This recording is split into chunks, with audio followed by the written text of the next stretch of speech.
Salam. Ya, alhamdulillah kita dapat bertemu lagi ya di sekarang pertemuan ketiga untuk mata kuliah utilisasi aplikasi produktivitas. Oke, untuk pertemuan kali ini kita akan membahas ini ya tentang yang namanya goal setting dan evaluasi. Ini nanti kita gunakan sebagai pengukur kegiatan rutin dan kerja. Jadi kita akan mempelajari ini untuk mengukur keberhasilan kinerja kita ya. Terus,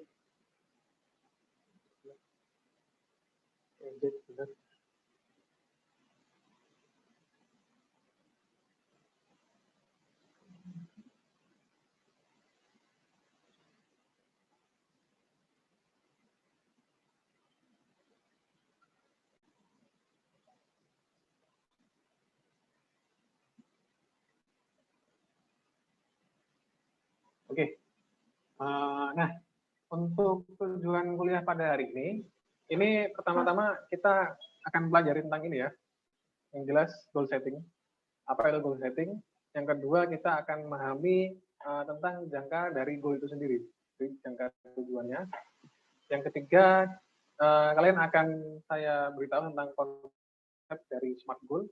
Dan yang terakhir ini untuk evaluasi dan monitoring. Ini kita akan mempelajari tentang KPI dan OKR. Oke, mungkin dari sini sudah ada yang familiar dengan beberapa istilah-istilah yang ada di sini? Oh, saya yang OKR, Mas. OKR sudah pernah ya? Saya pernah pelajari. Pelajari, oke. Mungkin boleh sharing dikit tentang OKR, Mas Adika? OKR itu kan singkatannya dari objektif key result. Iya kan, Mas? Nah, ya. Ingat saya dulu, saya dapat ilmunya ini waktu seminar atau apa dulu? Khusus seminar kalau nggak salah tentang manajemen waktu dan produktivitas. Alasannya kenapa pakai OKR itu kalau nggak salah Google ya Mas ya, ada hubungannya Google pendirinya atau Google gitu? Ya. Dari di Google mereka menggunakan ini namanya guide ya, di guideline dan framework dari OKR. Oke, lanjut boleh. Lalu kenapa kok pakai OKR dibandingkan kita menuliskan goal biasa? Kalau pakai OKR itu lebih kita dapat memprediksi hasilnya. Kan itu kan potong-potong gitu ya Mas ya, setiap harinya gitu. Ya, kan dengan begitu kita lebih mudah untuk melakukannya. Dan kedua, hasilnya itu dapat diprediksi. Tapi kan kalau goal biasa kan kadang nggak tulisan gitu, cuma 700.000. Itu kan abstrak gitu, menurut saya sih gitu. Oke. Untuk kriterianya sudah tahu untuk OKR kayak gimana? Selain di breakdown dari objektif, tujuan, harus result atau hasil tingginya. Itu karakteristiknya gimana untuk kriteria keberhasilannya, terus juga pengukurannya itu sudah paham? Kalau saya dulu itu bentuknya kayak skrip ya Mas. Jadi misal minggu ini atau tahun dulu sih. Kayaknya anggap saya minggu ini ya Mas ya. Anggap saya minggu ini. Terus kita targetin contoh dapat 700.000. Nah, setelah itu kita breakdown Mas.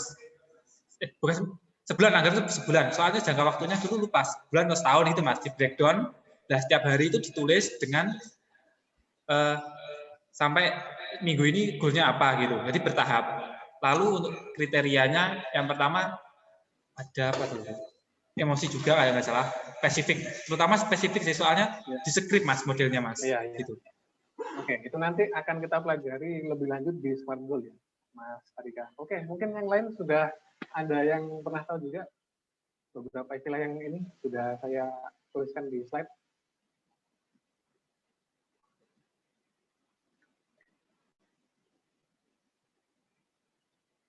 Gimana Mas Ramadan? Mas Ahmad, checklist. Yang lain juga silakan.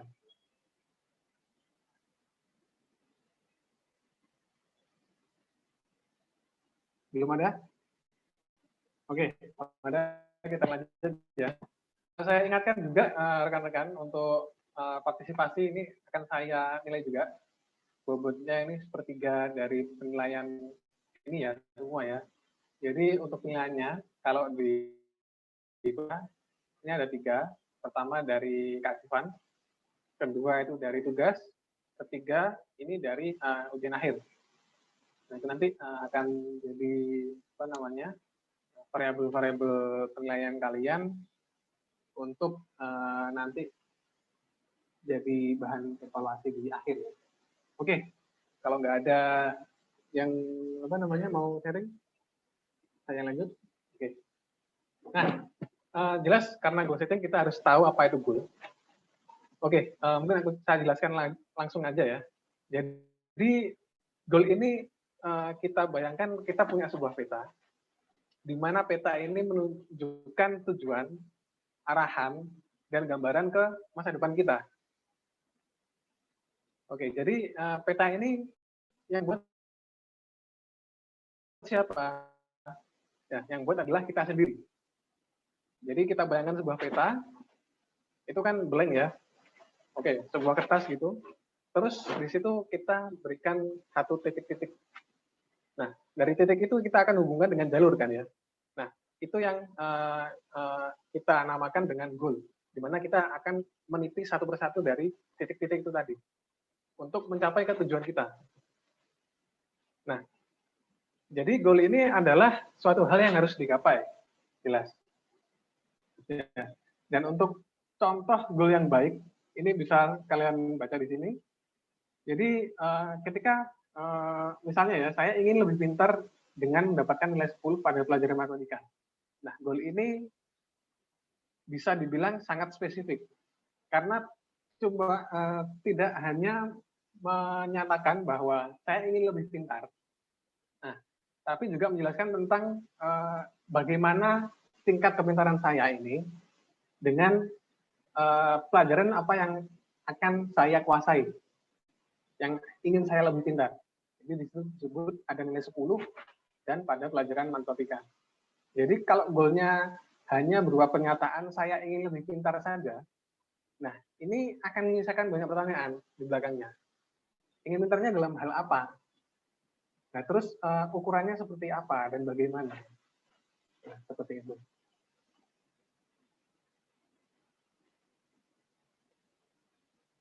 Oke, jelas kalau kita sudah memiliki gambaran tentang bagaimana kita ingin menjadi sesuatu di masa depan atau menggapai sesuatu di masa depan, kita yang jelas harus ini ya, berani bermimpi dan biarkan mimpi itu hidup. Dalam arti kita harus berkomitmen pada target yang ingin kita capai. Nah, kebanyakan orang itu tidak memiliki impian atau goal, sehingga mereka hanya menerima situasi apa adanya. Itulah pentingnya kenapa kita harus memiliki goal yang jelas, yang nanti akan saya jelaskan di ini, yang namanya konsep SMART goal. Di dalamnya adalah ada satu yang harus kita camkan adalah itu, spesifik. Yes. Oke. Yang harus diingat ya, ketika kita akan membuat sebuah goal atau target atau tujuan, ini pertama kita harus realistis. Contohnya, kita tidak dapat menurunkan beban badan sebanyak 60 kg per bulan. Jelas kan ya? Itu kalau nggak operasi, nggak mungkin kalau kita mau menurunkan berat badan 60 kg ya per bulan. Kalau misalnya ada orang obesitas misalnya. Terus yang kedua adalah harus diprioritaskan. Jadi kita harus menyusun skala prioritas.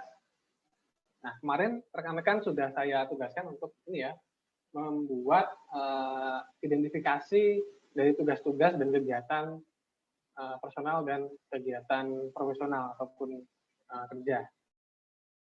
Nah, itu nanti akan ada kaitannya dengan kita ini menyusun prioritas di sini. Dan penyusunan skala prioritas ini nanti akan kita pelajari lebih lanjut. Ini dengan tool yang namanya Matrix Eisenhower. Silakan kalian cek Matrix Eisenhower. Itu nanti di pertemuan berikutnya akan saya jelaskan bagaimana kita memilah-milah kegiatan atau tugas kita yang harus kita prioritaskan. Nah, terus yang terakhir adalah kita harus memperhatikan sumber daya yang kita miliki. Sumber daya jelas ya, kalau kita semua sudah punya sumber daya satu yang utama, ada yang bisa tahu, ada yang bisa jawab, mungkin sumber daya utama, terpenting, yang semua orang punya. Kalau bisa jawab, ini dapat nilai full untuk tugas untuk hari ini. Apa Mas tadi Mas? Ya, jadi sumber daya yang dimiliki oleh semua orang, yang paling utama, apa? Modal, Pak. Kesehatan, Pak. Apa? Ini memang nggak saya cantumkan di sini. Siapa yang bisa jawab? Organ tubuh, Pak. Bukan. Minyak dan gas.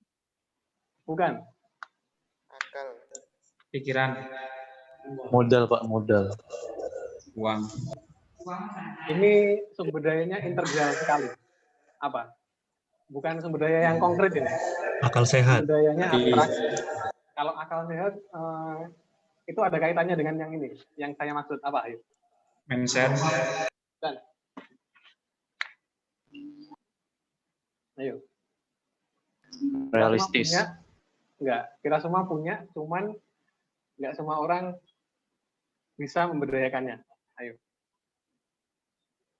Peluang. Apa? Peluang. Hampir mendekati itu. Hampir mendekati beneran. Peluang ada kaitannya dengan apa? Kesempatan. Kesempatan ada kaitannya dengan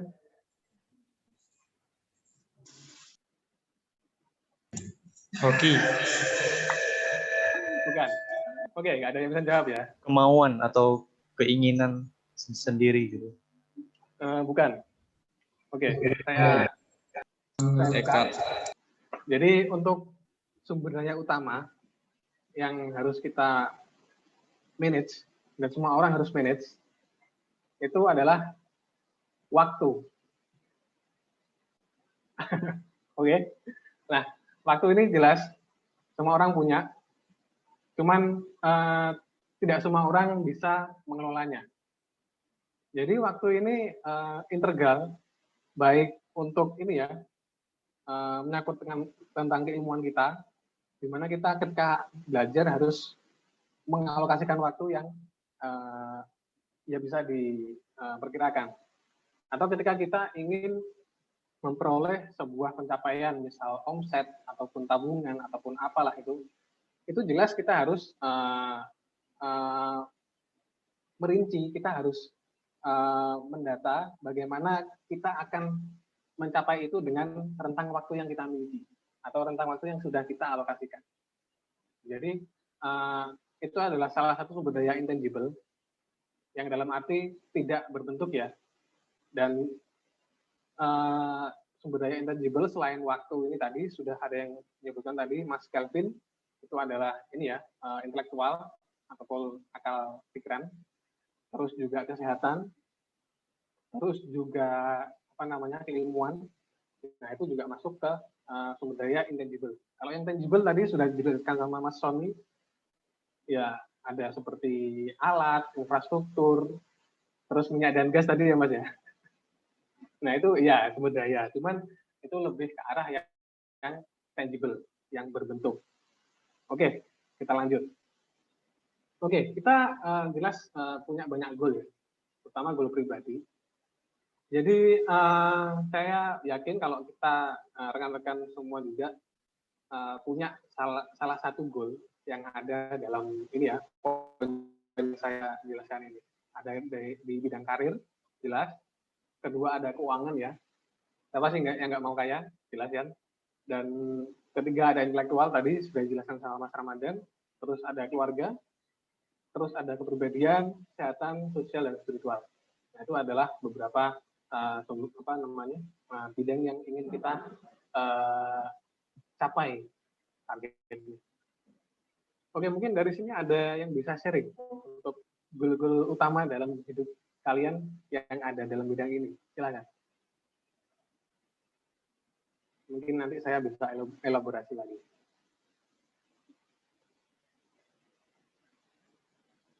Oke, ada yang ingin sharing untuk goal kalian yang kemarin sudah buat Kemarin kayaknya ada yang sudah kerja juga deh. Mas apa yang sudah kerja? Mas Sony kayaknya. Mas Sony udah kerja ya? Ya, Mas.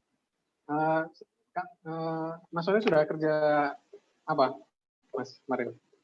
Saya baca di ini, di tugas. Saya berjualan, Mas. Jualan ya? Di Iya. mana? Di daerah saya sini. Oke, itu buka toko sendiri atau gimana?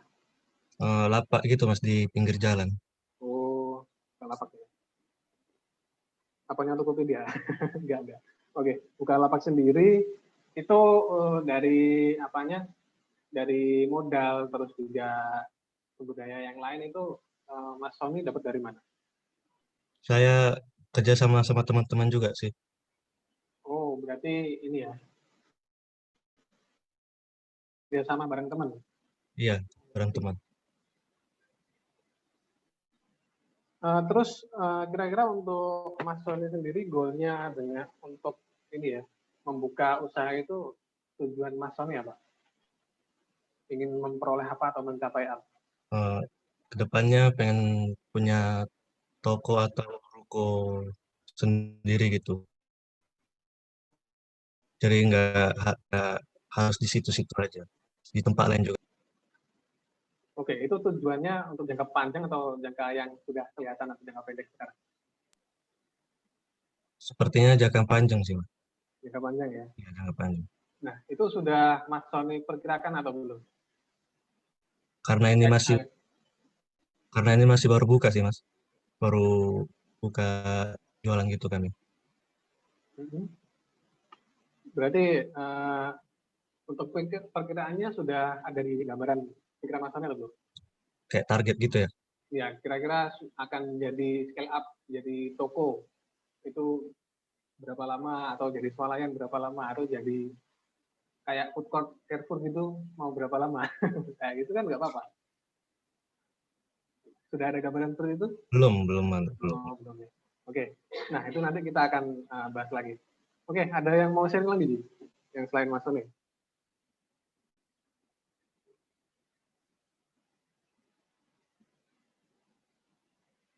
Yang lain? Ada yang ingin sharing?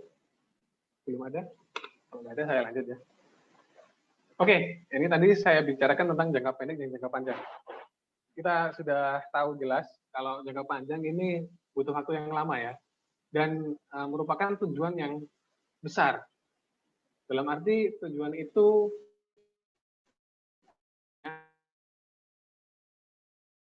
bisa menjejaki beberapa upaya yang itu memakan waktu yang cukup lama. Sedangkan untuk goal jangka pendek, ini adalah goal yang atau tujuan yang cepat untuk dicapai.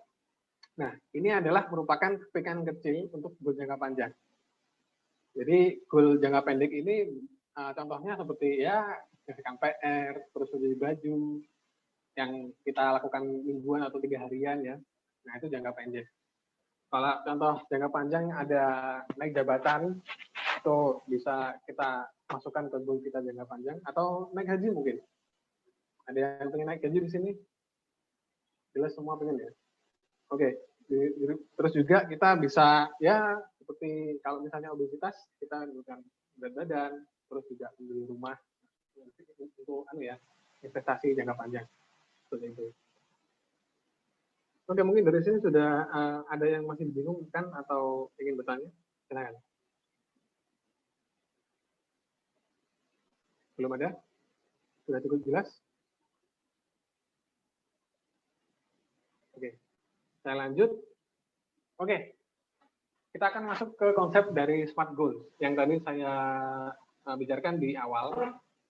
Dalam menyusun SMART Goal ini ya, kita harus mengetahui akronim dari setiap ini ya, huruf atau alfabet ya.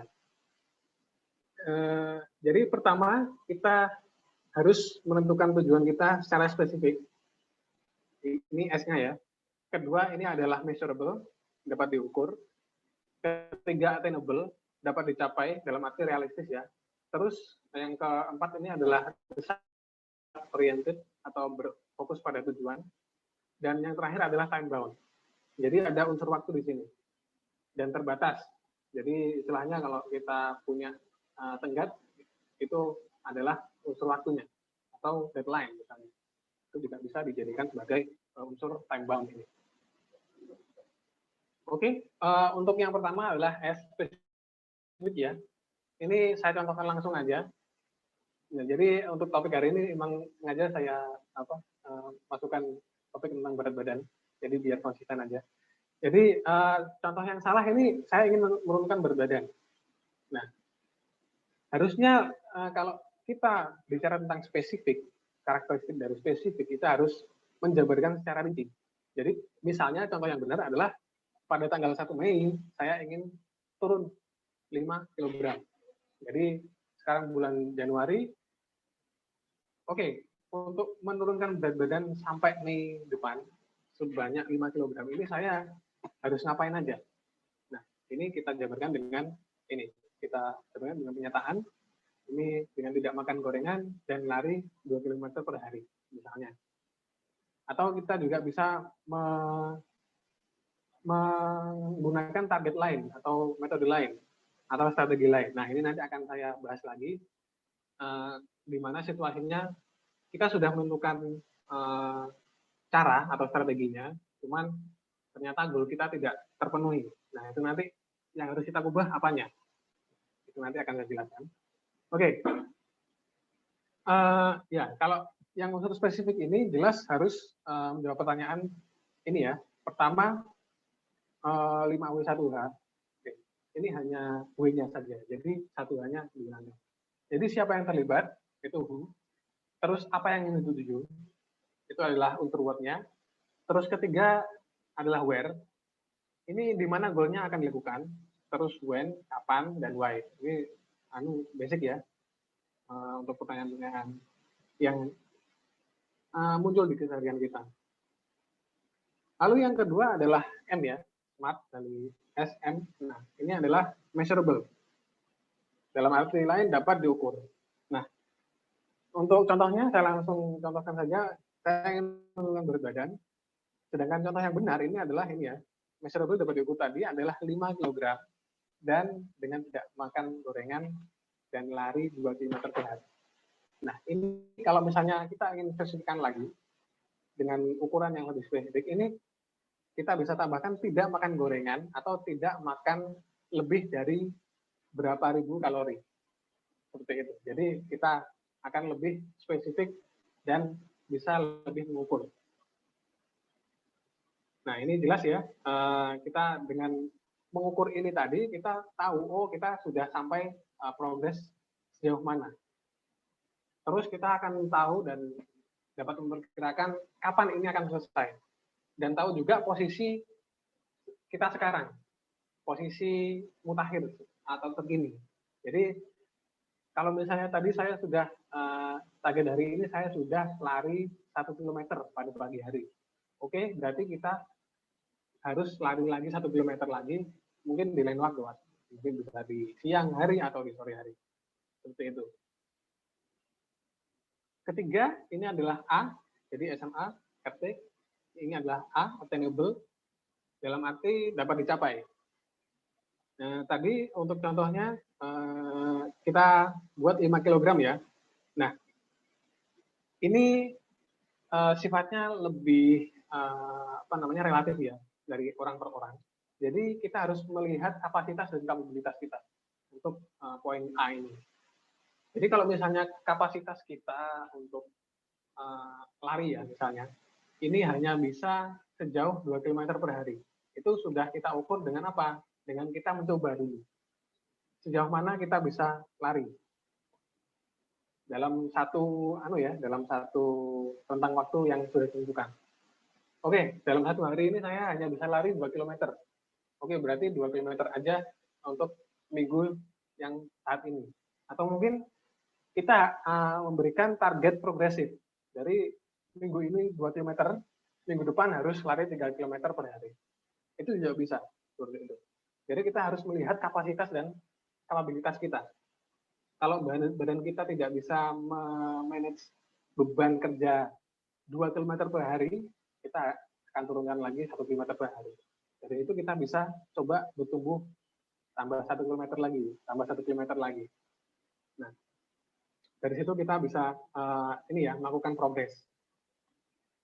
Attainable ini jelas tadi sudah saya bilang, ketika kita menantang diri kita untuk motivasi diri kita dengan menaikkan threshold atau target yang akan kita capai.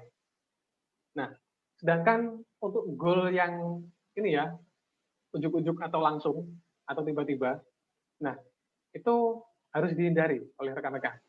Jadi kita nggak boleh membuat goal yang tidak masuk akal. Misalnya kita akan membuat ini ya, menumbuhkan keuntungan atau omset dari modal 1 juta menjadi 100 miliar dalam 1 bulan. Itu mungkin nggak? Mungkin untuk beberapa orang yang sudah tahu atau sudah punya ini ya, sistem yang memang itu foolproof atau nggak mungkin gagal, mungkin bisa. Tapi untuk orang-orang yang awam ataupun orang yang memiliki kapasitas keilmuan ataupun akses ini ya sosial, itu rasanya goal seperti itu tidak realistis ya. Nah, jadi sulit untuk dicapai. Jadi kita jangan membuat goal yang tidak bisa dicapai, karena apa? Nanti ketika kita sudah menentukan goal itu dan pada ini ya akhir dari periode untuk kita alokasi dari waktu goal yang sudah kita buat itu tadi ternyata gagal, itu akan membuat motivasi kita menurun. Kita jelas bisa evaluasi di situ, cuman dari hasil evaluasi tadi sudah terlihat jelas bahwa oh ini saya memang jelas sudah gagal ketika memang kapasitas saya tidak saya sesuaikan dengan goal yang sudah saya buat. Sebentar,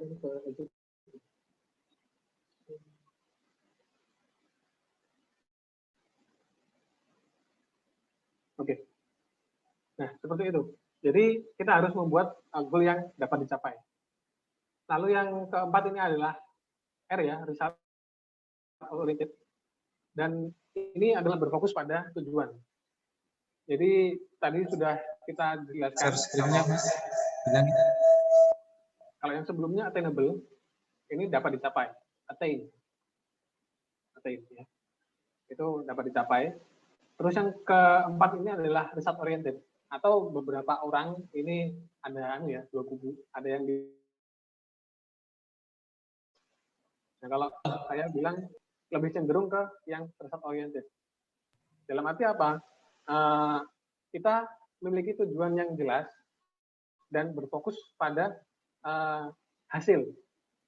Proses kita sudah identifikasi tadi dengan attainable ya. Dengan kita melihat kapasitas dan kapabilitas kita. Seberapa jauh kapasitas kita untuk memperoleh atau mengupayakan dari tujuan yang sudah kita rumuskan di awal. Itu. Jadi kita berfokus pada hasilnya. Dengan proses tadi sudah dirumuskan pada poin-poin yang tadi ya, spesifik, measurable, attainable. Nah ini kalau kita berfokus pada tujuan, ya. Share screen-nya memang tidak ada ya? Oh, share screen-nya belum ada ya? Oh iya bentar.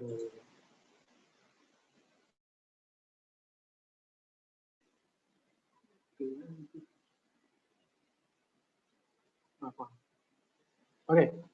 Nah, ini tadi sampai mana? Nah ini result oriented. Nah ini tadi saya jelaskan lagi atau enggak?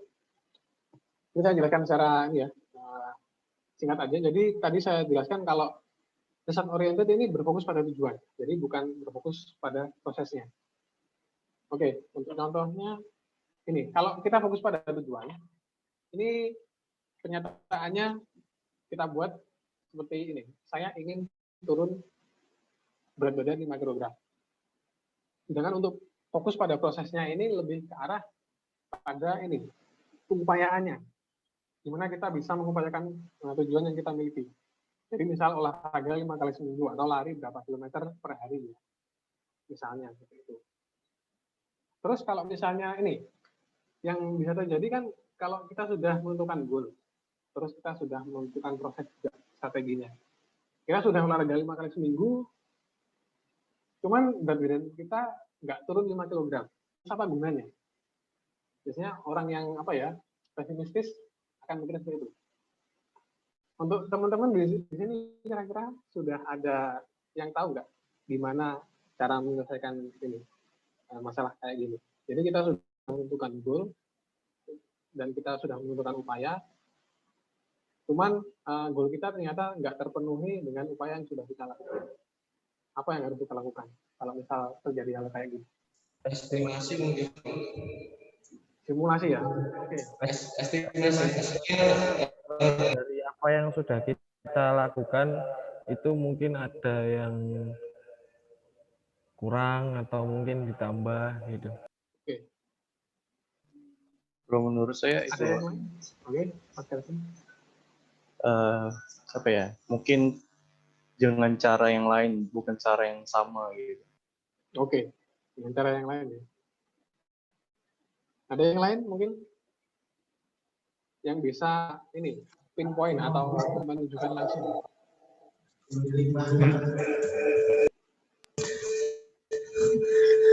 Kalau menurut saya sih menambah value-nya aja, Mas. Menambah volume. Value-nya. Contohnya, kalau kita punya target 5 kilo ya, Mas. Berarti itu kan maksimal 5 kilo. Oke. Dan kita pengennya 5 kilo. Kalau kita mengambil sebuah target, anggap saja pengen turun 10 kilo. Berarti itu kan kemungkinannya bisa 5 kilo, 6 kilo, 7 kilo. Padahal keinginan kita itu 5 kilo. Jadi menurut saya dilebihkan aja sedikit.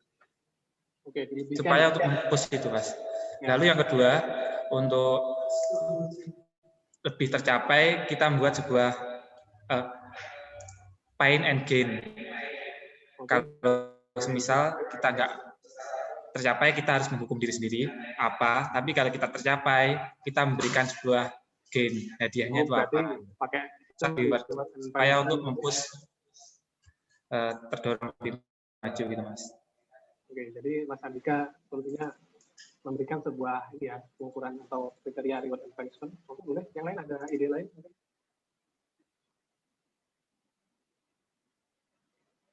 Belum ada? Yang cewek-cewek?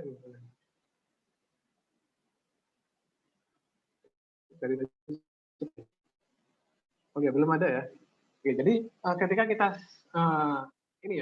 gagal mencapai goal kita, terus kita melihat dari apa yang tidak kita upayakan ternyata nggak berhasil, itu jelas upaya yang harus kita lakukan adalah monitoring dan evaluasi. Jadi, nah itu nanti akan saya jelaskan lebih lanjut. Untuk singkatnya, berarti kita harus mengubah apanya ini? Goalsnya. Bukan goalnya. Goalnya tetap. Berarti kita harus caranya, metodenya, ya, metodenya atau strateginya. Jadi jalannya yang kita tempuh ini adalah jalan yang berbeda. Kalau kita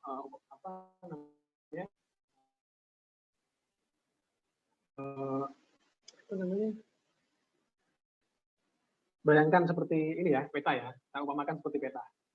Oke, kita lanjut ke poin terakhir. T. Ada yang tahu T apa? Tadi. time. Oke, time bound. Benar. Time bound ini adalah unsur waktu. Tadi sudah jelas kita sudah menentukan sebuah batasan. Nah, pentingnya batasan apa di sini? Jadi kita memiliki suatu ukuran dengan membatasi diri kita sendiri. Jadi emang terlihat kayaknya oksimoron kalau kita pengen menggali potensi kita harus membatasi diri kita sendiri. Itu kayaknya berkebalikan dengan prinsip yang sudah ada. Cuman kalau kita pikir lebih lanjut lagi, lebih dalam lagi, kalau kita sudah menentukan sebuah target atau ukuran, kita jelas bisa mengukur. Dari sini kita bisa melihat seberapa jauh atau seberapa sukses kita memperoleh target itu tadi. Jangan kalau tidak ada pembatas ini tadi, kita seakan-akan mengalir saja. Jadi ketika kita sudah lari 2 km, kita nggak melihat apa namanya, berat badan kita ini sudah turun berapa bertambah. Kalau kita sudah punya tenggat waktu misalnya 1 Mei, oke, 3 bulan ke depan atau 5 bulan ke depan, saya harus turun berat badan sekian kilo. Oke, kalau misalnya kita itu kita hilangkan ya, kita tidak memiliki sebuah yang namanya apa namanya, saya lupa, sense of, saya lupa ini. Jadi kita punya ini kesadaran diri untuk mencapai sense of achieving. Nah, jadi kita harus melihat sisi itu di mana kita kita bisa mencapai itu pada waktu ini. Jadi kita harus menentukan deadline atau target yang jelas sehingga kita bisa selalu fokus dan terarah pada tujuan itu tadi. Oke, mungkin dari sini ada yang masih bingung. Maaf ya, agak bertele-tele saya jelaskan ya. Jadi ini jelas kalau misalnya goalnya ini waktunya terlalu lama ini jadi tidak menantang ya, dan jadi malas dan tidak semangat. Jangan kalau goalnya ini terlalu mepet atau terlalu singkat, ini goalnya menjadi mustahil dan jelas tidak bisa dicapai. Jadi pengupayaan kita di awal untuk goal setting tadi itu terbuang sia-sia karena itu tidak bisa dicapai atau tidak memenuhi target. Nah, ini tadi. Kalau strateginya tidak berhasil, ubah strateginya. Jadi bukan goalnya. Gitu ya Mas Adika. Tadi Mas Adika bilang kita ubah goalnya. Bukan. Kalau kita memang di awal sudah memiliki goal yang apa namanya pengen kita raih, itu jangan kita ubah goalnya. Kalau misalnya Mas Adika pengen dapatkan omset bulan ini 500 juta. Oke, 500 juta itu dari modal berapa dan caranya seperti apa? Itu juga bisa disetting. Kalau misalnya 500 juta balik modal misalnya setengah BIP pada bulan pertama dan kedua sudah bisa apa namanya untung berapa persen misalnya seperti itu. Nah itu bisa dilihat tingkat keberhasilannya. Jadi kita nggak mengubah goalnya, kita ubah strateginya. Jadi memang dari awal kita harus sudah melihat kapasitas kita dan kapabilitas sumber daya yang kita miliki. Oke, jadi dapat kita simpulkan bahwa menyusun goal ini adalah langkah pertama ya untuk membuat sesuatu yang nggak kelihatan menjadi kelihatan. Jadi ketika kita umpamakan seperti peta tadi ya, kita melihat jalurnya, oke, kita tahu targetnya seperti ini. Jadi kita harus pakai jalur yang mana nih? Kita buat titik-titik tadi. Nah, dari titik-titik tadi, ini kita umpamakan sebagai targetnya. Oke, target pertama sudah capai, kedua dicapai, ketiga dicapai, sampai ke terakhir. Seperti itu. Jadi cara-caranya. Kalau misalnya jalur ini tidak berhasil, ternyata ini ada jalan buntunya. Oke, berarti kita harus pakai jalur yang lain. Seperti itu. Nah, jadi goal ini tidak hanya sekedar setting target saja. Jadi, saya pengen, cuma kepengenan itu harus diimbangi dengan adanya pengusahaan. Jadi kalian harus ikhtiar dulu. Kalian nggak apa-apa tawakal, cuman harus dibarengi dengan ikhtiar ya. Jadi kalian harus bertindak. Oke, kita akan masuk ke OKR dan KPI. Nah, sebelum masuk ke OKR dan KPI, mungkin dari sini ada dari rekan-rekan yang ingin bertanya tentang goal setting tadi.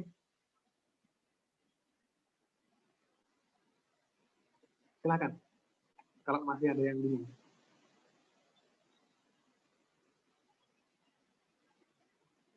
Belum ada? Oke. Sembari ini ya, nunggu, kalian silahkan membuka ini browser kalian atau buka Play Store. Ini kalian silahkan install yang namanya Trello. Oke, buka aja ya. Trello.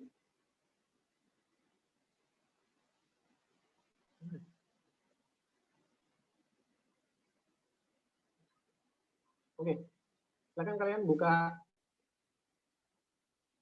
browser kalian, terus kalian cari Trello.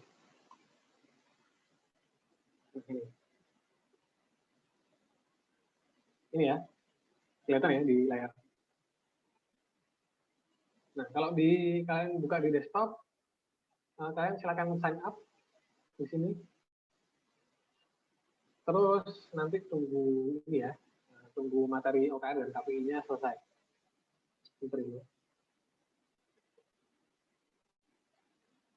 Sudah pada ini akses browser kalian atau di ini ya di Play Store? Ya pakai browser. Ya, di browser bisa atau di Play Store ya. Di Play Store kalian cari Trello juga bisa.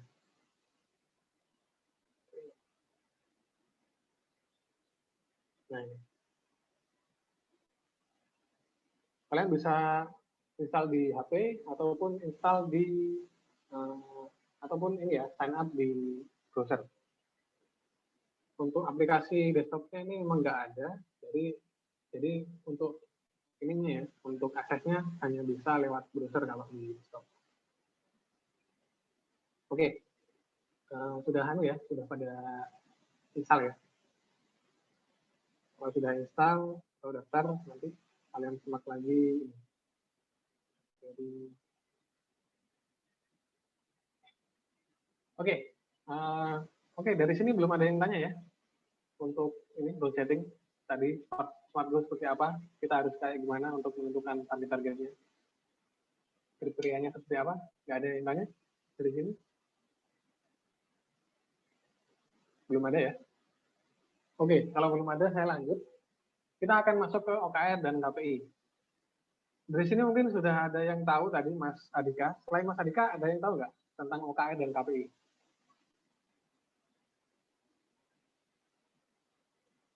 Gimana? Baru dengar itu, Pak. Baru dengar ya? Iya. Oke. Kalau KPI nggak salah itu kayak di TV-TV itu, Pak.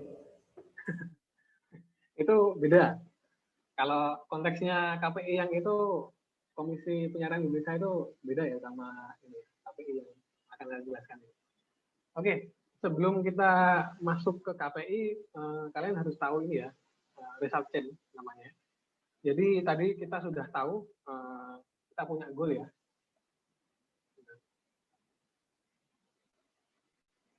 Nah, ini tadi kita sudah goal setting. Jadi overall goal ini di sini masuk ke sini tadi yang kita bicarakan tentang smart goal. Nah, cuman untuk beberapa ininya ya, apa namanya, beberapa proses yang ada di bawahnya ini sudah kita breakdown tadi di beberapa poin dalam smart goal tadi. Ada spesifik, measurable, attainable, tadi apa namanya, result oriented, terus juga ada time bound. Nah, tentang ini ya, kapasitas dan kapabilitas. Nah, itu kita melihat dari sisi input. Ini ada keuangan, waktu, sumber daya manusia, jadi ada sumber daya personal dan non personal, terus juga sumber daya yang lain ya, material dan lain-lain untuk melakukan suatu kegiatan. Terus jelas setelah ada input tadi, ada aktivitas. Nah, kalau kalian ingat presentasi kemarin, ada ini ya, satu slogan. Ada yang masih ingat slogannya apa?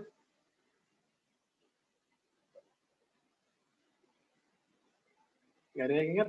Ya, jadi slogannya itu tadi yang saya maksud adalah asset make things possible, sedangkan people make things happen.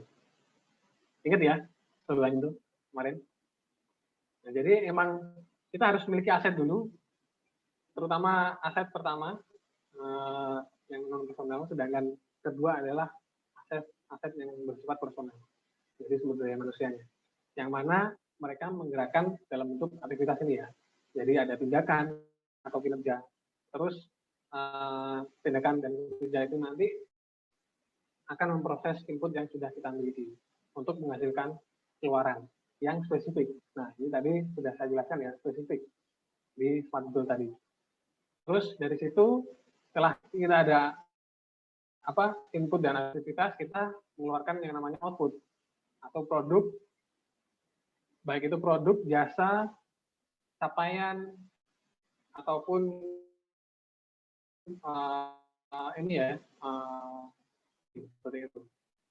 Ini adalah hasil dari kegiatan yang sudah kita lakukan. Dari output, ini ada outcome. Outcome, nah di sini ada yang bisa membedakan antara output dan outcome. Rekan-rekan. Anda bisa menjelaskan perbedaan antara output dan outcome?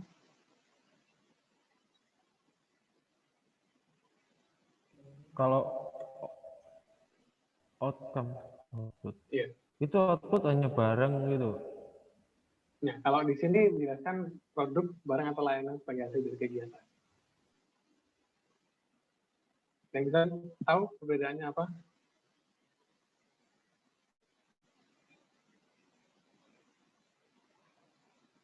Belum ada yang bisa jelaskan? Kalau output Belum. itu finalnya gitu, Pak. Jadi hasil akhirnya gitu. Kalau outcome itu kan setengah kayak project aja. Hampir mendekati, Mas Rita. Oke. Mungkin ada yang bisa mendetilkan lebih jauh tadi tentang output dan outcome?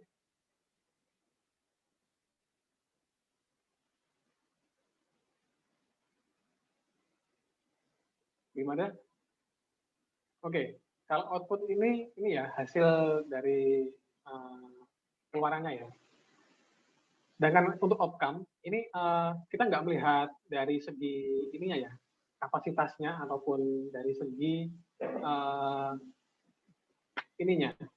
volumenya. Outcome ini kita melihat dari segi keberhasilannya, seberapa jauh kita berhasil. Jadi kalau output ini jelas, terus sifatnya lebih ke arah barangnya. Sedangkan kalau outcome ini lebih ke arah targetnya. Ada yang masih bingung di sini? Output barangnya, outcome targetnya. Jadi mungkin kita punya target ya, 50 barang keluar dalam waktu 2 hari.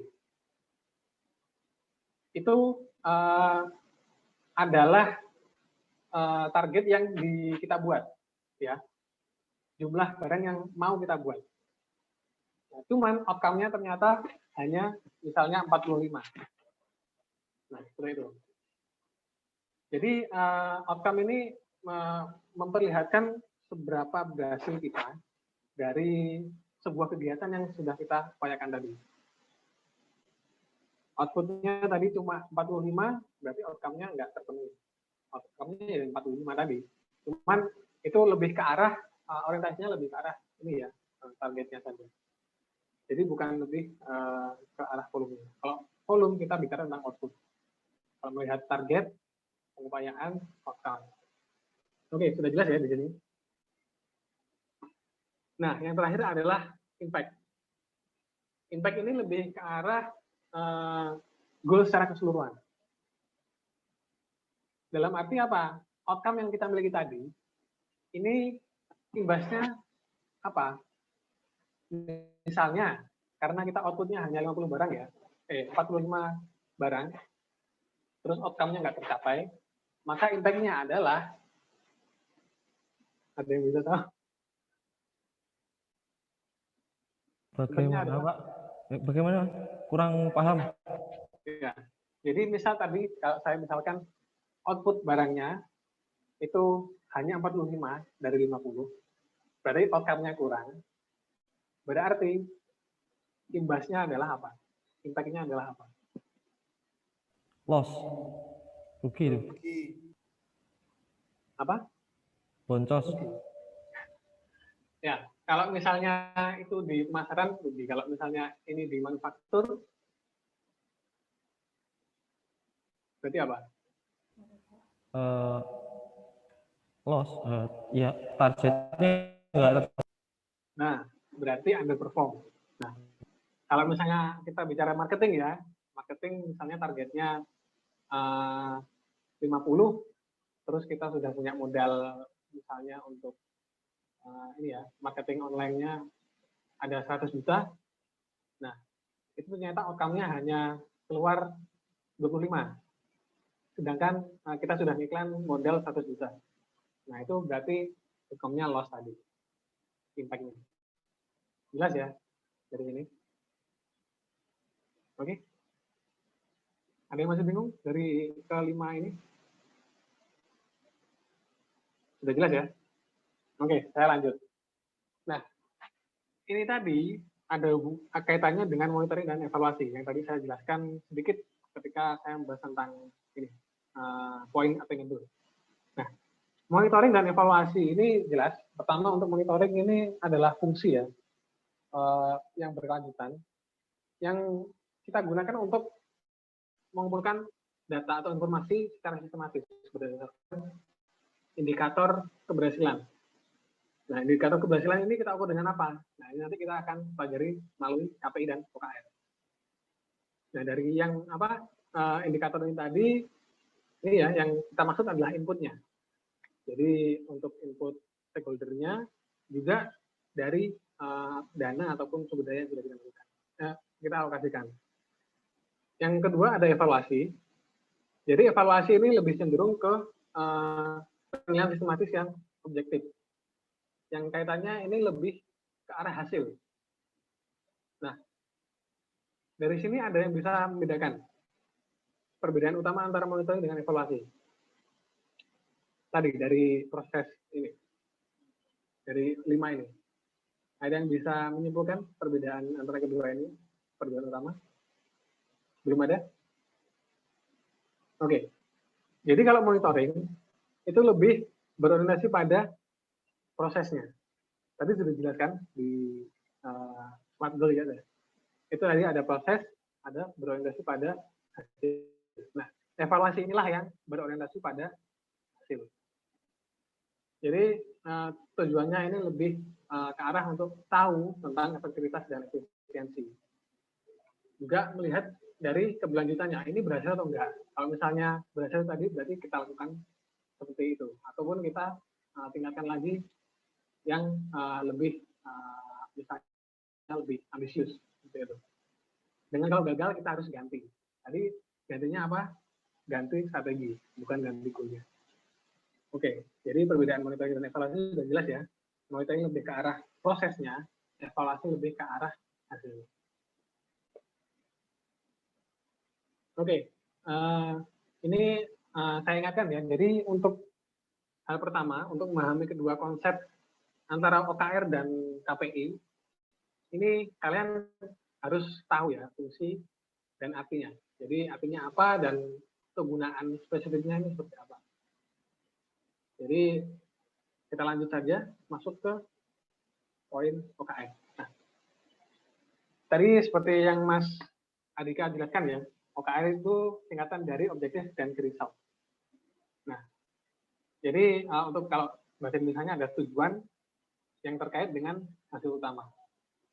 Terus ini OKR ini adalah metode sederhana yang menggunakan metrik khusus untuk mencapai tujuan. Jadi tujuan ini akan di breakdown dalam bentuk hasil utama. Ya. Oke, terus dari OKR ini lebih ke arah kerangka kerja strategis. Sedangkan KPI ini untuk pengukuran yang ada dalam kerangka kerjanya. Nah, ini OKR ini adalah kerangka kerjanya, sedangkan KPI ini adalah alat pengukurannya.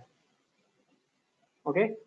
Jadi kalau kita sederhanakan ya, OKR ini tujuannya untuk memberitahu kemana kita harus pergi, sedangkan hasil kuncinya ini menunjukkan Anda ini ada di jalur yang benar atau enggak. Jadi tadi ada tujuan, ada strateginya. Nah ini nanti kita breakdown melalui OKR. Nah, kriteria OKR ini jelas ya. Di sini kalau ada tujuan dan hasil, kita harus bisa melihat dan menghitung. Jadi kita harus tiap-tiap hasil utama tadi atau key result tadi itu harus bisa dihitung. Ini agar apa? Biar bisa kita mengukur dari goal yang kita sudah tetapkan ini, upaya yang sudah dilakukan ini sudah berjalan sesuai dengan atau enggak. Jadi skalanya itu bisa kita gunakan 0 sampai 1 atau 0 sampai 100. Ini nanti akan saya jelaskan lebih lanjut di di praktek langsung. Terus dari sini kita harus punya ini ya, garis waktu ataupun timeline. Dalam arti OKR ini harus time bound. Ya, time bound dalam arti apa? Ini harus dibatasi. Jadi nggak bisa hanya ditetapkan untuk parameter saja. Jadi beda dengan misalnya SOP. SOP jelas itu harus dilakukan secara saklek dan terus ya, ataupun dalam bentuk yang efektif. Jadi itu bisa dilakukan secara terus. Cuman kalau kita punya garis waktu, itu kita harus menentukan upaya yang kita lakukan dalam tentang ini dan tentang yang satu itu berbeda. Jadi kita nggak bisa menyamakan kedua rentang yang kita buat. Nah, terus kriteria OKR yang selanjutnya ini adalah ambisius. Jadi kalau misalnya target yang kita tentukan atau goal yang kita tentukan ini ternyata terlalu mudah, nah kita harus menentukan target yang lebih menantang lagi. Jadi kalau kita misalkan di sini sudah ada yang pernah main game online atau apa ya, terserah. Ada ya, jelas. Nah, kalau kalian misal main game online, itu ketika kalian naik level, kalian tertantang nggak untuk naik level ke berikutnya? Atau misal kalian dapat loot atau item, kalian tertarik nggak untuk mencari item lagi? Atau nyari misalnya dungeon atau quest seperti itu? Kalian jelas merasa tertantang kan ya? Kalau misal main game, kita ibaratkan main game. Ya, jadi ketika kita sudah naik level 1, ternyata itu levelnya mudah untuk mencapai itu, kita selalu tertantang lagi untuk naik level lagi. Biar misalnya karakter saya lebih kuat, misalnya hero saya lebih lebih banyak stamina-nya. Seperti itu. Jadi kalian ada motivasi atau tujuan yang ingin kalian kejar. Nah, ini dinamakan dengan stretch goal. Di sini ada yang tahu tentang stretch goal? Apa itu stretch goal?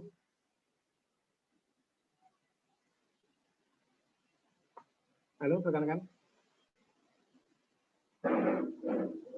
Belum ada? Nah, jadi stretch goal ini adalah ketika kita memiliki tujuan. Misal saya punya target atau goal, saya pengen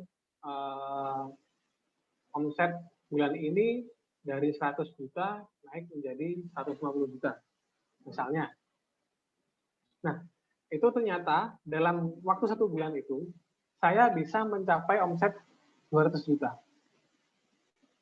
Nah, itu berarti goal yang saya miliki 150 juta tadi, ini terlalu kurang ambisius. Nah, berarti saya harus membuat goal yang lebih menantang lagi. Dari 150 juta saya tetapkan menjadi misal 300 juta. Oke, pada bulan berikutnya saya jalankan. Oke, bulan ini saya harus mencapai 300 juta. Saya lakukan yang di bulan lalu saya mencapai tadi ya 200 juta. Ternyata pada bulan ini saya mencapainya hanya 250 juta. Nah, itu berarti saya memang nggak mencapai 300 juta. Cuman karena ini sifatnya stretch goal, goal yang memang dikedepankan, yang agak ambisius, akhirnya goal ini tadi menjadi patokan saya untuk mengejar 300 juta ini tadi. Jadi selama beberapa periode berjalan itu tadi, saya mengupayakan, oke, saya harus dapat 300 juta. 300 juta, 300 juta. Oh, ternyata pada akhir periode yang berjalan ini tadi, saya hanya mencapai 250 juta. Oke, berarti dari situ akan saya evaluasi untuk goal selanjutnya saya harus menentukan berapa. Seperti itu. Jadi stretch goal ini bisa digunakan untuk motivasi kalian ataupun kerja tim ya, kalau misalnya ada tim, untuk memperoleh hasil yang lebih. Seperti itu. Nah, ini kalau OKR ini kita harus tanya ya untuk framework OKR ini jelas kalau ada objektif dan result kita harus tahu tujuan kita kemana, terus juga tahu tentang ini ya sampai mana tujuan yang ingin kita capai, sejauh mana. Nah, terus yang ketiga tadi jelas kita harus membuat sebuah tindakan berupa apa tadi? Aktivitas dan input. Oke, berarti kalau tindakan ini kita harus menyediakan input berapa, SDM-nya berapa, sumber daya keuangannya berapa, terus sumber daya yang lainnya seperti apa, dan prosesnya seperti apa. Nah, itu yang poin ketiga. Jadi pertanyaan yang terakhir ini akan membentuk inisiatif. Ketika OKR ini dibuat, kita harus membreakdown seperti apa, kegiatannya apa. Nah, lanjut kita masuk ke KPI. Ini KPI beberapa mungkin ada yang tahu ya. Jadi bukan Komisi Penyiaran Indonesia. Ini adalah indikator kinerja utama atau key performance indicator KPI. Bahasa Indonesianya adalah ini ya, IKU atau indikator kinerja utama. Yang mana ini mewakili nilai terukur dari upaya-upaya yang tadi kita breakdown. Kalau OKR tadi framework-nya ya, nah KPI ini mungkin yang ininya, breakdown-nya tadi. Jadi key result-nya. Oke. Terus umumnya perusahaan ini menggunakan KPI di berbagai tingkatan ya. Jadi kalau KPI ini bisa kita gunakan secara personal. Kalau kita membuat ini ya, OKR, itu kita bisa melihat evaluasi atau keberhasilan dari tujuan yang kita inginkan tadi. Nah, kalau KPI ini lebih ke arah ini ya, pengukuran keberhasilan dari tiap poin, bukan secara keseluruhan. Kalau OKR tadi secara keseluruhan, objektifnya ada, sedangkan hasilnya, key result-nya itu ada. Kalau KPI ini hanya berfokus pada key result-nya. Jadi key result-nya ini tadi bisa kita gunakan tata cara ukurnya ya, ini menggunakan KPI. Terus kalau KPI ini bisa diaplikasikan di berbagai tingkatan. Cuman kalau kita menggunakan OKR, ini kita atribusikan dengan tiap-tiap variabel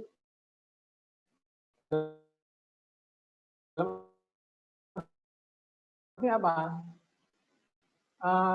Keberhasilan operasionalnya.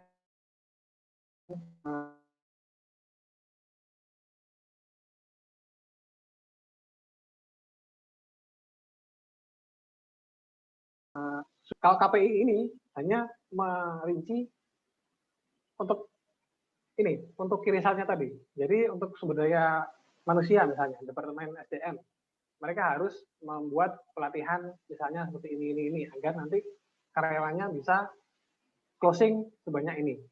Itu nanti dimasukkan ke KPI. Kalau misal pemasaran harus bisa membuat generate sales sebanyak berapa juta. Nah, itu upayanya apa aja? Nah, itu dimasukkan ke dalam KPI. Untuk anunya tadi, yang targetnya tadi masuk ke OKR. Itu. Strukturnya ini jelas, ada metriknya ya, ada targetnya juga, dan SP-nya nggak ada, Pak. Oh iya, ke injek benar. Maaf.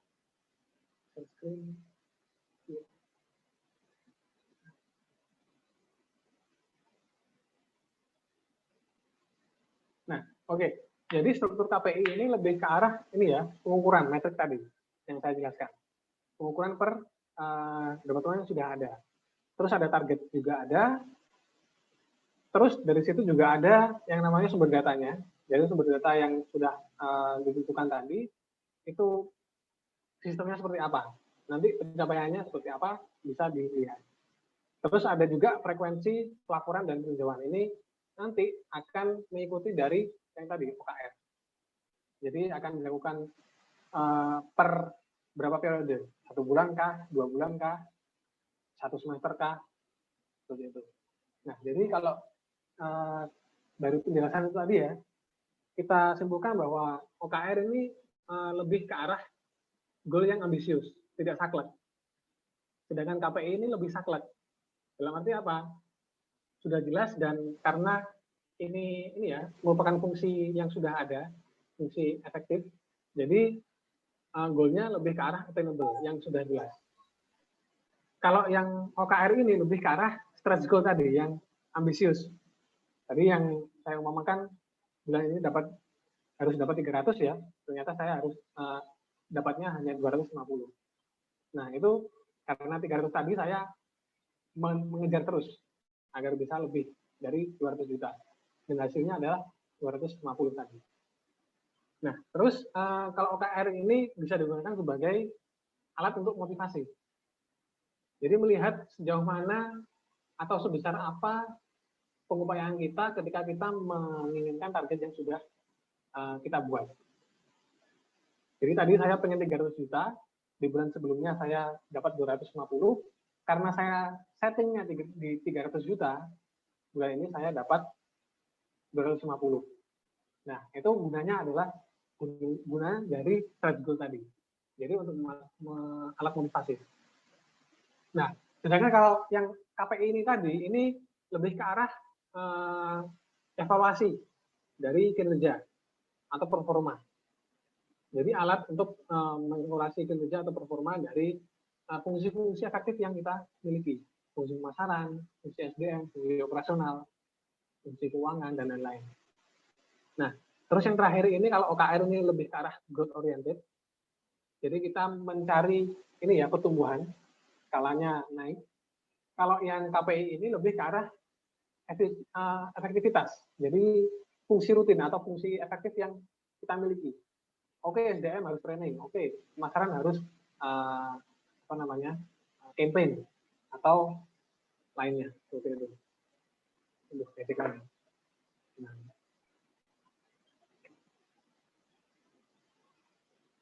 Selfie lagi.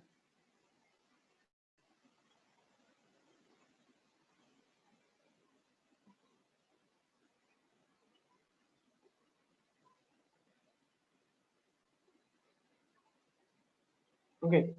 Nah, jadi kalau OKR ini lebih ke arah growth oriented, jadi skalanya naik. Kalau yang KPI ini lebih ke arah stagnan, jadi stabil. Dan memang harus stabil. Jadi karena ini fungsi efektif ya, itu harus dimasukkan dalam arti ini variabel yang tetap. Kalau yang growth oriented ini lebih ke arah motivasi aja. Seperti itu. Oke. Kita akan langsung ini ya, rekan-rekan, langsung praktek. Ini rekan-rekan sudah buka Trello semua? Halo rekan-rekan?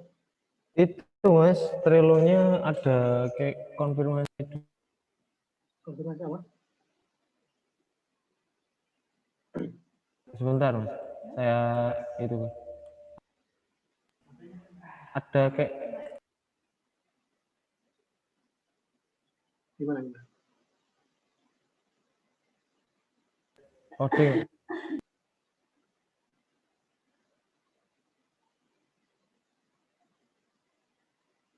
Halo? Enggak. Enggak.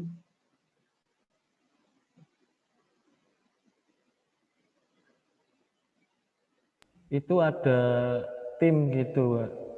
Iya. Nah, untuk bot, nah, jadi di Trello ini akan saya jelaskan ya. Saya full screen dulu. Nah ini. Jadi di Trello ini ada yang namanya bot. Bot ini gunanya untuk apa? Ini lebih ke arah untuk kita membuat ini ya, papan buletin. Untuk melihat progres atau status dari setiap target yang sudah kita miliki. Nah, ini di sini, di bot ini. Untuk template-nya, di sini ada yang namanya template untuk tim dan ada yang untuk personal. Sebenarnya tim dan personal itu sama saja. Jadi aplikasinya seperti apa? Jadi Di sini kita bisa mencari ya, untuk template-nya bisa cari yang populer. Ini biasanya ada project management, ada Kanban, terus ada ini remote, juga ada project board. Terus di sini ada small business, design, education, dan lain-lain ya. Nah, ini bisa kita buat ataupun kita personalisasi juga. Jadi kita modifikasi juga bisa. Untuk rekan-rekan coba saya undang saja dari ini ya. Email masing-masing yang kemarin saya buat, ya, saya masukkan.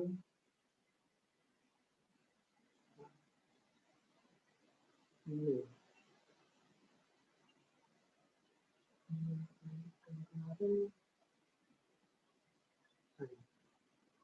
Nah, ini saya lakukan ya. Misal saya mau membuat di Kanban template.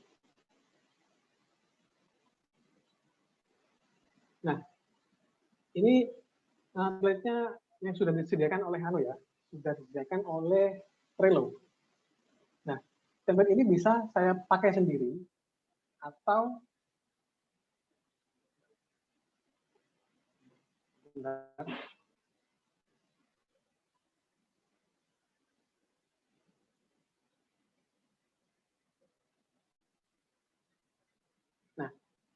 ini template-nya sifatnya public kalau di sini. Nah, ini bisa saya klik ini untuk saya copy. Jadi kalau misalnya kalian mau buat template di Trello, ini bisa kalian copy dulu dengan create buat from template. Atau kalian mau buat sendiri juga bisa. Ini bisa kalian klik di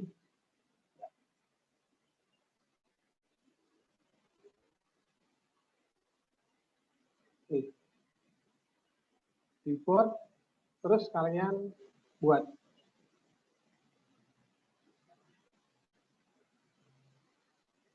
Di sini, create board.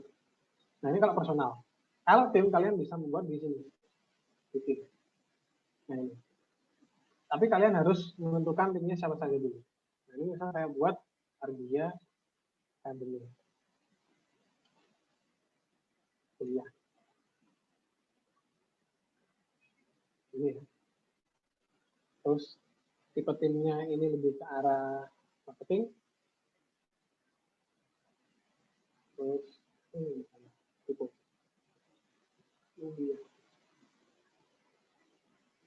Ini adalah tim untuk demonstrasi.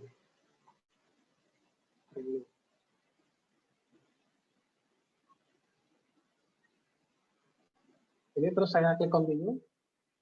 Nah, saya bisa masukkan membernya setelah itu. Ini saya masukkan kalian.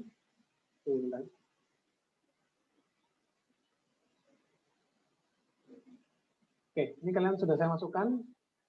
Terus saya langsung invite saja. Nah, ini kalian harusnya sudah masuk ya, ininya untuk undangannya. Kalian bisa cek di Trello langsung atau buka di Gmail. Nah, dari sini kita bisa membuat ini, yang namanya template di template ini. Nah, kalau misalnya personal, kalian langsung buat saja langsung di halaman home kalian masing-masing tadi.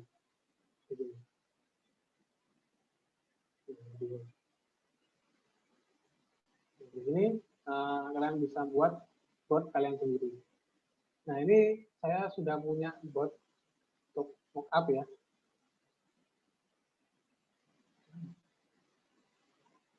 Bot saya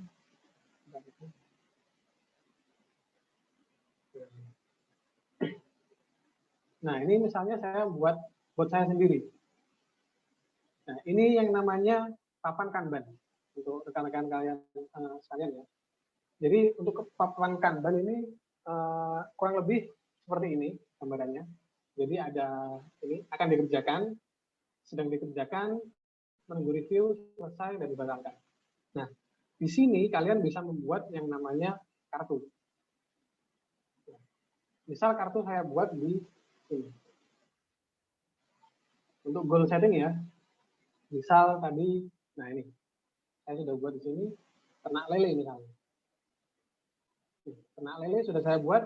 Nah, di sini saya buat deskripsinya di sini. Deskripsinya apa? Saya harus riset dulu. Riset misal dari supplier sampai ke pasar konsumen. Terus kedua, saya harus survei untuk dari supplier juga. Implementasi, coba implementasi. Misalnya saya harus buat kolam, terus apa namanya, rutin beri pakan, pelet, dan lain-lain. Terus saya harus observasi, misal observasinya di sini ukur pH air. Misalnya kayak gitu, terus evaluasinya hasil panen, jumlahnya. Terus harga pasar. Nah, terus kita save di sini. Nah, ini nanti bisa kita jadikan guide untuk checklist kita. Nah, OKR ini di sini, kita bisa lakukan di sini. OKR. Objektifnya apa? Ternak lele. Jelas ya? Ini ternak lele. Kirisalnya apa? Misal di sini saya buat checklist. Kalau kalian membuat checklist di sini, ini kalian bisa klik ini. Checklist. Di sini checklist. Nah, misal key result. Key result itu berarti hasil kegiatannya. Nah, kita tambahkan di sini. Nah, ini ya. Nah, ini kita kalau kita buat di sini, ini sudah saya buat. Saya buat di jalan juga. Jadi kita buat lagi. Kita save. Nah, ini dari yang sini tadi, yang deskripsi tadi, ini saya breakdown lagi di sini. Misalnya identifikasi konten variabel, misal benihnya. Nah, ini tadi sudah saya buat, misal ini konten variabelnya ada benih, terus pakan, konsumen. Benih, pakan, kolam, konsumen. Misal kayak gini ya. Nah, ini misalnya saya sudah selesai mengidentifikasi faktor dan variabelnya. Ini bisa saya tentang di sini. Nah, OKR nanti bisa melihat seberapa jauh kita sudah mencapai target yang sudah kita berikan lagi. Terus misal dari ini tadi sudah saya identifikasi faktor ya, dan variabelnya apa saja. Terus saya menghitung hitungan kolamnya, jumlah benihnya, pakarnya, airnya, treatmentnya kayak gimana. Ini sudah saya selesaikan, misalnya. Nah, berarti sudah selesai 40% dari 5 key resultnya. Terus misal saya survei juga ke pakatnya, terus saya sudah survei lagi benih lelenya, terus saya juga menjual lagi, sudah sampai ke panen dan menjual ke tengkulak. Nah, dari sini kita lihat di sini indikatornya 100% ya. Nah, ini ketika sudah mencapai 100%, kita bisa evaluasi bahwa kegiatan yang sudah kita berikan di sini, ini adalah sukses. Seperti itu. Nah, dan seluruh aktivitas yang activity. Nah, itu untuk personal misalnya. Kalau yang tim bagaimana? Nah, kalau yang tim coba saya ini ya, saya coba untuk copy saja ya. Dari home. Buat yang saya punya, misal saya punya ini.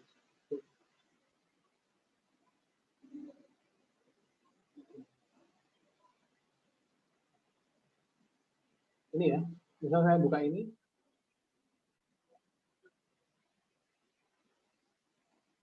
Nah, ini coba saya copy botnya. Copy bot. Nah, ini. ke list timnya kuliah Ardia Academy. Kita template cards, iya.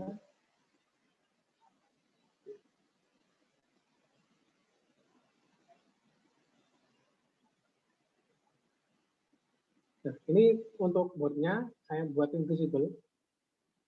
Jadi tim bisa melihat. Dengan publiknya nggak usah.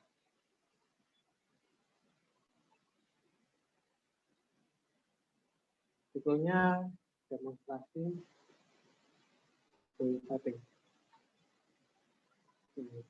Terus saya create. Nah, ini coba rekan-rekan buka di masing-masing ini ya, di ini trello.com/kuliahacademy.com. Ya, kuliah Ardia Academy. Terus, bentar. Saya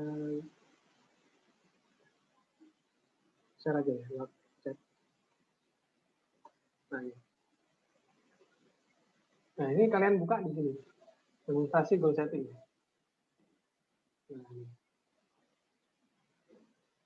Nah, ini bisa kalian lihat, ini mockup yang saya buat ya dari project-project yang sudah ada sebelumnya di Ardia Cyber. Oke, di sini kalian bisa melihat ada ini ya, ada backlog, ada desain, ada akan dikerjakan, review, selesai, dan digitalkan. Ini adalah list-list dari yang pos-pos yang ingin saya buat. Jadi kalau backlog ini lebih ke arah apa? Backlog ini saya buat untuk menentukan misalnya kriteria yang ingin dicapai oleh klien. Seperti itu. Kalau kita buka salah satunya ini partnership ecos.edu. Nah, ini ada di backlog. Membernya siapa saja nanti bisa saya masukkan di sini. Nah, ini bisa saya masukkan. Misal Mas Adika, terus siapa lagi? Nah, ini bisa saya masukkan lewat member ini. Deskripsinya apa misalnya? Ini proyek untuk kerjasama dengan top karir. Nah, ini saya save. Nah, dari sini mungkin saya lakukan breakdown persiapan ini. Nah, saya mungkin menyiapkan harus silabus WordPress, ada silabus level yang ini ya untuk e-course-nya ya, e-course dari Top.edu. Jadi objektifnya apa? Partnership dengan e-course Top.edu. Sedangkan key result-nya apa? Ini persiapan.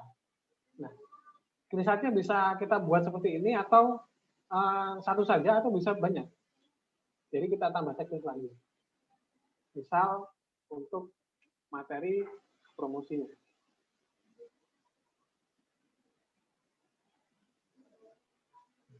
Kita masukkan. Misal promosi iklan FB, terus Google Ads, terus apa lagi? Untuk posting di ya, Telegram, channel, YouTube misalnya. Dari sini kita bisa masukkan. Nah, ini nanti jelas ya akan masuk ke sini. Nah, kalau sudah selesai, kita bisa lihat di sini. Nah, ini karena ini untuk jadi ini ya objektifnya ya. Nah, ini resultnya, persiapannya, berarti kita harus menyiapkan ini. Kalau WordPress mungkin sudah selesai, ini sudah selesai. Nah, ini karena marketing ada di sini, materi promosi kita hapus saja. Nah, jadi persiapan sudah selesai untuk persiapan materi.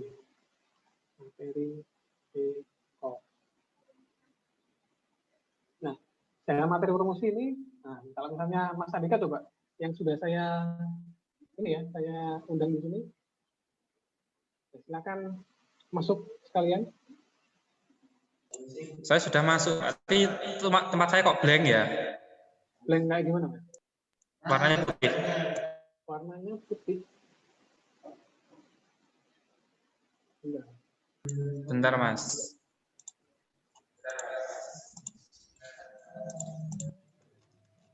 Nggak ada isinya.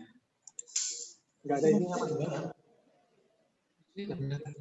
Ini, Nah, saya refresh.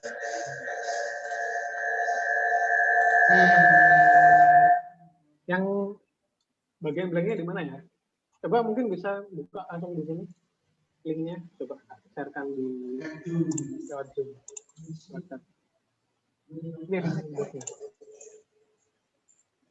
Coba dibuka di chat. Itu sudah masuk ya. Nah, di sini saya bisa tag kalian juga. Misal @Adika. Nah, ini misal untuk iklan aja, saya dedikasikan ke Adika. Kita save. Nah, ini di sini sudah termention di sini. Atau misal saya ingin follow up, Mas Andika untuk materi promosi video ads sudah selesai atau belum?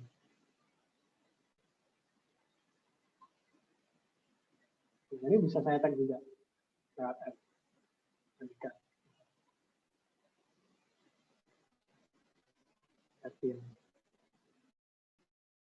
Nah, saya mention di sini, terus saya save. Nah, ini keluar komennya di sini. Nah, ini bisa saya masukkan juga yang lain. Misal kalau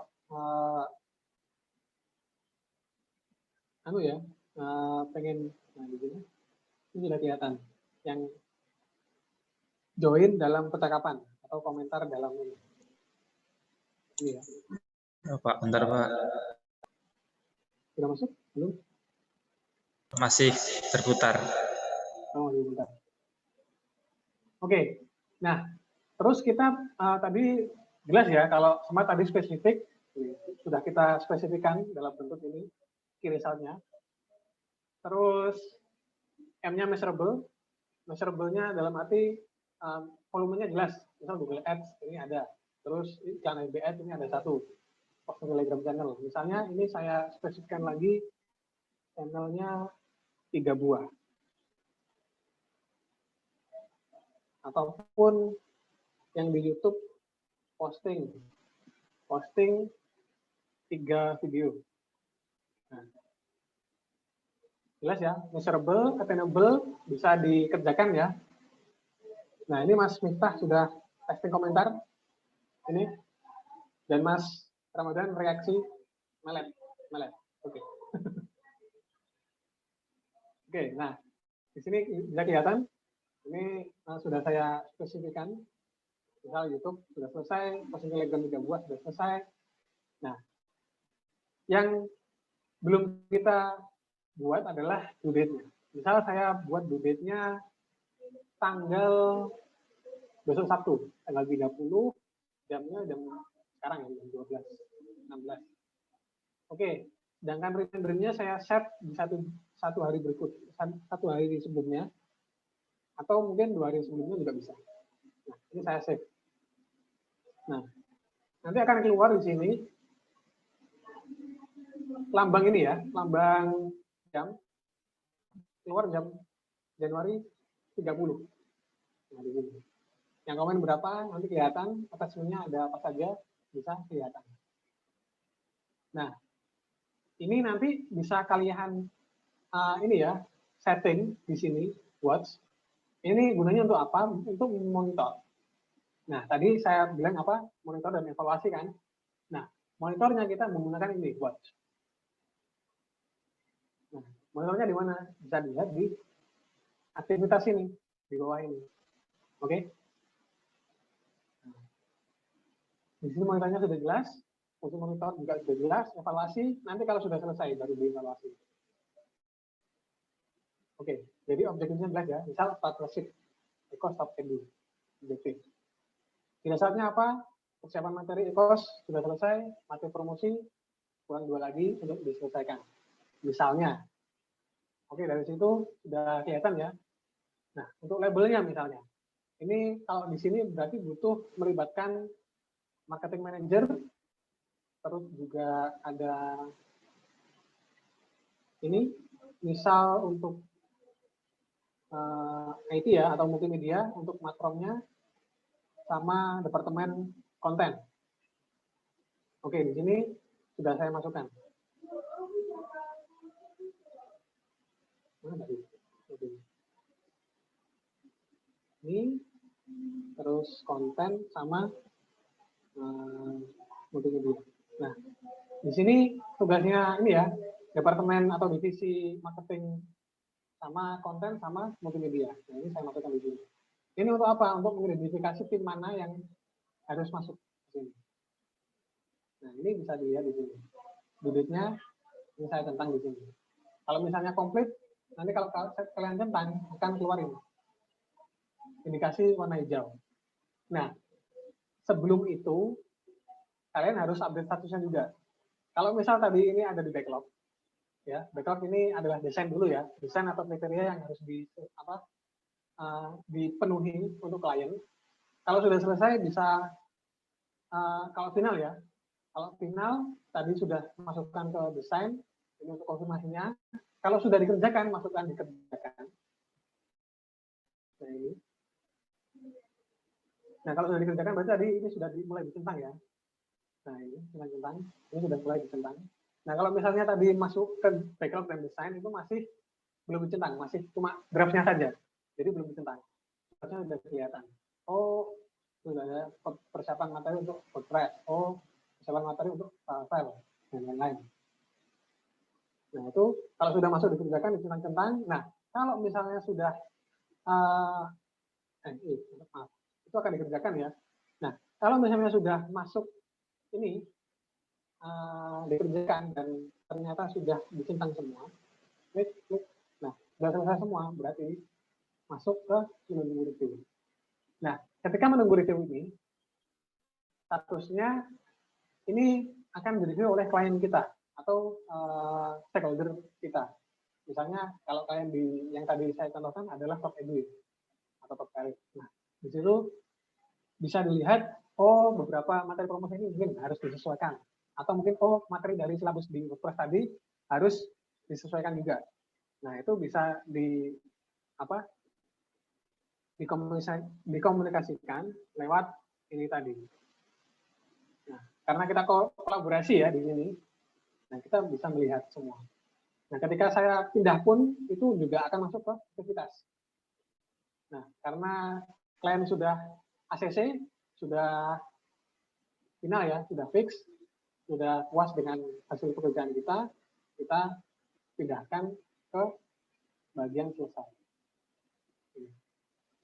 Jadi setelah menunggu itu telah selesai. Nah kalau misalnya klien tiba-tiba di tengah jalan mereka hilang kontak, lost kontak, dan kerjaan kita belum selesai, bisa kita pindahkan ke dibatalkan. Ini contohnya kalau di sini ada properties ya. Nah ini bisa kita kasih stiker misalnya. Kalau misalnya sudah selesai, ini stikernya kita ganti.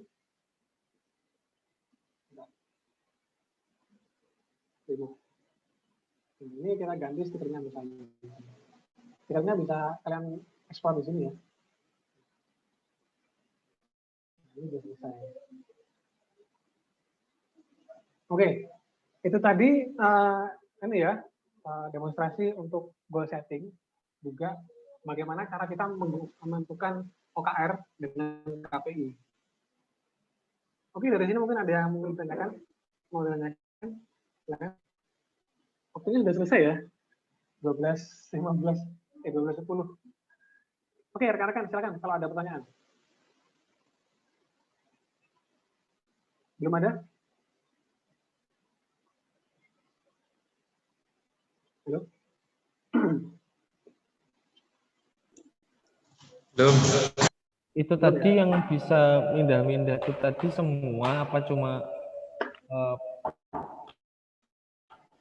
Nah, untuk yang mindah-mindah ini bisa dilakukan oleh ini ya tim ketua tim. Jadi ketua tim yang bertanggung jawab di sini ini siapa? Nah, itu yang bagian mengupdate dan follow up di sini. Follow up-nya di sini, update-nya nanti bisa dipindah-pindah. Nah, itu yang pindah-pindah adalah bagian ketua atau kepala timnya. Di sini. Ini coba kalian ulik-ulik aja, kalian buka, silahkan. Ini ada yang menghilangkan tadi. Nah, ini sudah muncul lagi. Nah, jadi untuk kartu yang atas sendiri ini memang saya sengaja buat apa namanya untuk signage saja ya, cuma sebagai tanda aja agar bisa dibaca lebih gampang. Agar desain, backlog akan dikerjakan, direview, selesai dan dibacakan. Oke, ini tugasnya kalian ini ya cuma ngulik-ngulik aja di Trello. Nah, cuman nanti di pertemuan 5 ya, 5 ini nanti saya akan buat sebuah file kecil untuk rekan-rekan semua, untuk kalian nanti berpartisipasi bareng dan juga koordinasi juga. Oke? Nah, nanti kalian akan melibatkan pemakaian yang sebelumnya sudah saya ajarkan, ada Google Doc, Google Keep. Nanti di pertemuan keempat saya ajarkan ini untuk Google Calendar dan beberapa fitur Google yang lain, aplikasi Google yang lain, itu nanti bisa kalian lakukan di project di pertemuan kelima. Oke, kalau nggak ada pertanyaan mungkin saya akhiri ya.